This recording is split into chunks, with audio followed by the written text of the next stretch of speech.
تاسیان یه حسه، حالیه که آدم وقتی خونش عزیزش میره و دیگه تو خونه نیست، مثلا دق مرگ.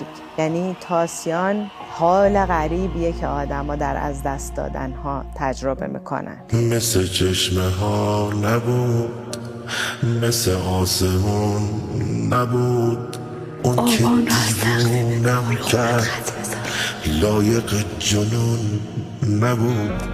همه چی دروغ بود، همه چی نقاب بود، عهد خوش خیال من خواب خواب خواب بود. به هوا بگو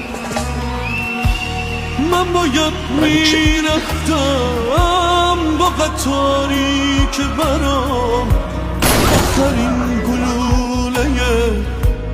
آخرین خشاب بود.